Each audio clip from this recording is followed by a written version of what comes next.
Hi everyone, it's Rachel back with the Shades of Orange. Today I'm here to do my April book haul. With everything going on, who knows when I'm going to be filming another one of these book hauls, because I have a feeling that the book mail is going to dry up and I just don't know when I'm going to get a chance to check my P.O. box again. But I have a pretty good collection here, a good variety, mostly horror and science fiction, a lot of unique books, some you might not have heard of, and quite a few that I'm very excited to read and review for you. All that being said, let's get started. First, let me show you the last two books I bought in 2019, and then you are caught up on everything I have physically purchased. The only thing I purchased so far in 2020 is a couple of audiobooks when there was a really good sale going on. I would love to know if you're interested in me including audiobooks and ebooks in my book hauls, because maybe that will allow me to continue doing book hauls even when I'm not getting a lot of book mail. Or alternatively, would you be interested in an audiobook account tour? So to show you all the audiobooks I own. It's probably not as impressive as some people, but I really do like owning a lot of my favorites, so there might be some interest there. Otherwise, these two books are ones that I picked up in a book sale, and they were very cheap, and I'm very excited to own both of them. The first one is a retro copy of Pet Sematary by Stephen King. You know that I love this book and was delighted to find this copy, I believe for $2. And I am someone who actually tends to prefer newer versions of books, or newer editions rather. I'm not someone who normally covets vintage paperbacks, but this is one of those exceptions. I adore this copy. I love this crazy cat, and I can't believe they were selling it so cheap, because I think this is one that a lot of other people share my opinion that it's just a really nice addition to have. And I'm definitely going to be rereading it maybe this Halloween, so I'm excited to have my own copy. The other book I picked up at that book sale was One Bloody Thing After Another by Comeau, which is a story involving two teenage girls that are in love with each other. So it's partially a queer love story and also a horror book with some very gruesome details.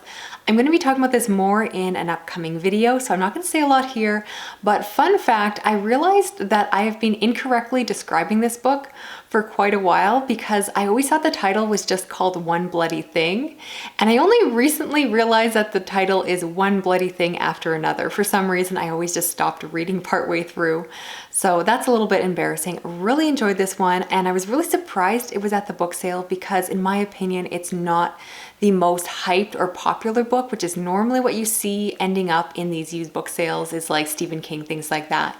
But he is Canadian, so that probably helps. And yeah, I was stoked to find a copy for just a couple dollars. Now let's talk about some books that I've received for review. The first one I am crazy excited to have a copy of. This is a novella called The Girl in the Video by Michael David Wilson. And this is about a teacher that receives a strange video that is slightly arousing, and then more videos start to come, and they contain information that a stranger just could not possibly know. And so he begins to wonder who is sending these videos. And I love a horror story that involves modern technology. This is compared to things like The Ring meets Fatal Attraction. And yeah, I love stories that incorporate that very modern technology and incorporate it in some creepy ways. And I've got to say, the publisher did an amazing job with the marketing around this book. I don't normally mention things, so they sent like a bookmark, things like that. But what they also sent, hopefully this shows up on here, is a Polaroid picture of my YouTube channel homepage. And on here it says, "Tell me what you like."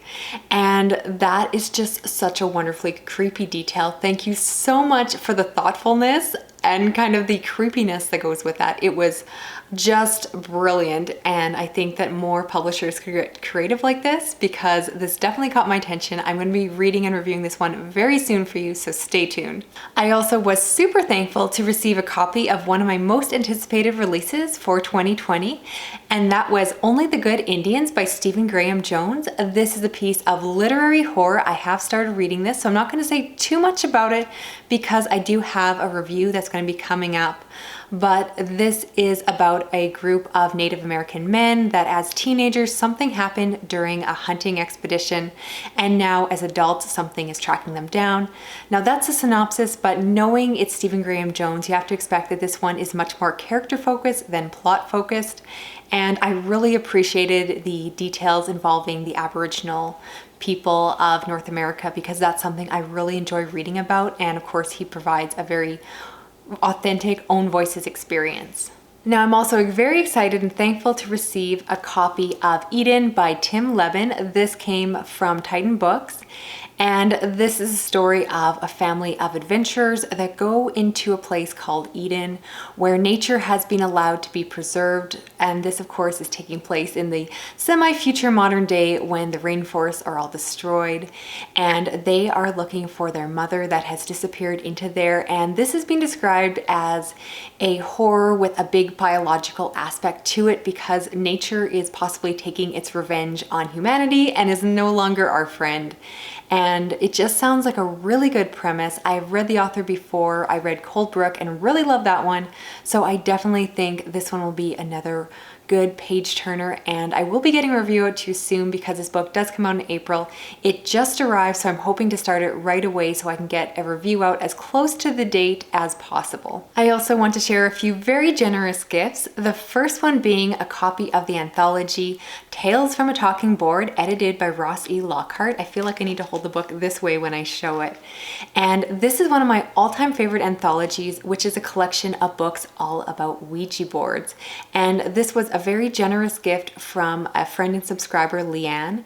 She did get it off my Amazon wish list. I'm now feeling a little bit cautious to be giving out that link, simply for the fact that with everything going on right now, I really do want people to feel like they can spend their money first and foremost on themselves and not feel like I'm asking people to buy me books. It just starts to feel a little bit weird. So I do have a link, but I'm kind of saying that if you want to use it, kind of let me know and we can chat. Because I very much want to make sure you're taking care of yourselves first and putting your own self-care as a priority right now.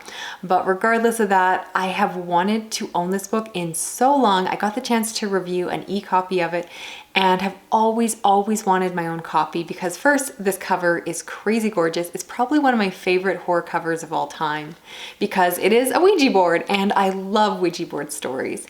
But not only that, but I love the collection. There are some of my favorite stories in here, including a story by Christina Meester, Nadia Balkan, as well as a story called Into the Deep by Matthew M. Bartlett. There we go.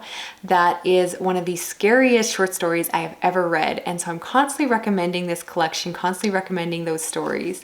And I'm very grateful to be able to reread it, because since reading it originally, I have read a lot more horror short stories. So it would be interesting to go back to the collection and see if my reactions are the same or if different stories jump out at me as my reading tastes have evolved and changed.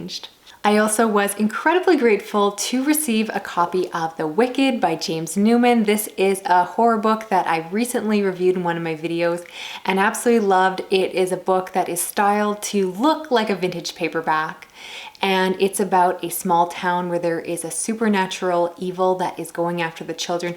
I really enjoyed the story. However, one of my online friends, Josie, did not love it as much as I did, but she sent me an email and offered to send me her copy because she would rather it go to someone who would actually reread the book. And again, given the vintage look of this book, it's a really nice book to own because it looks like it's old, even though it's actually only a few years since the publication. And not only that, but the copy that she has is signed, and you know I love a signed copy. Outside of the Nightworms packages, I really never get signed books, and so to have a signed copy of one of my favorite horror books is amazingly cool. Thank you so much, Josie.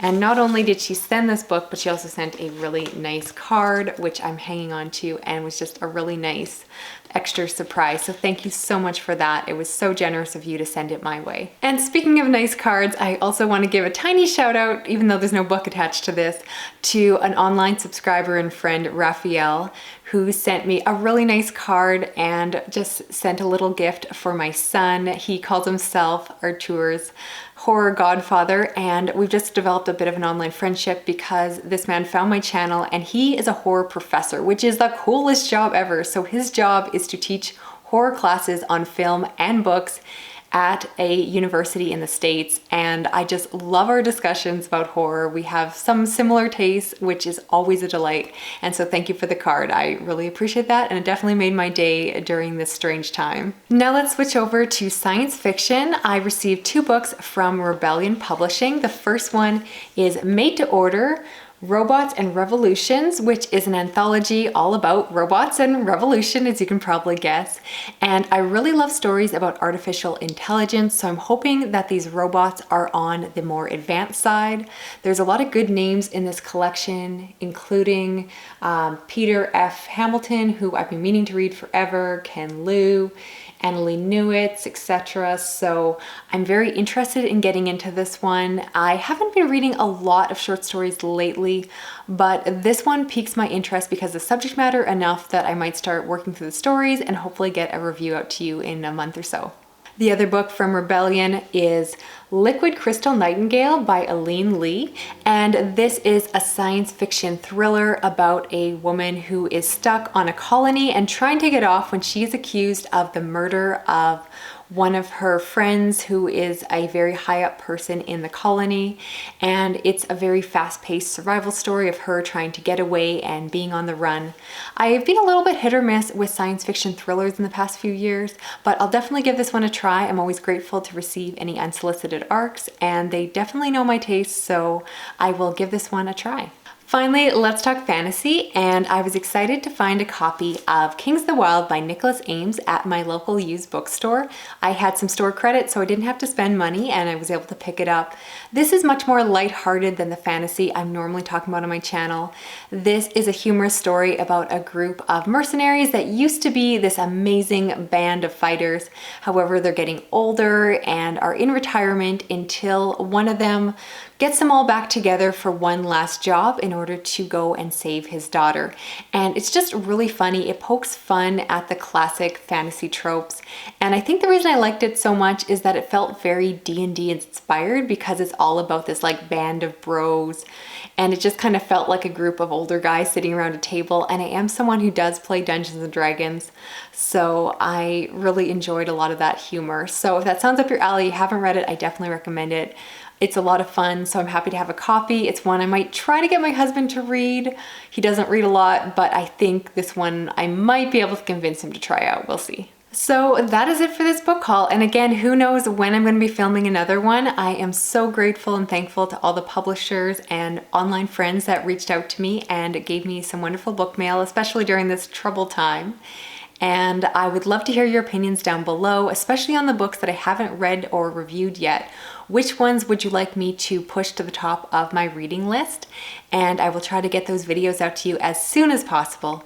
Thank you so much for watching. Don't forget to like, comment, and subscribe, and I will talk to you again soon. Okay, bye-bye.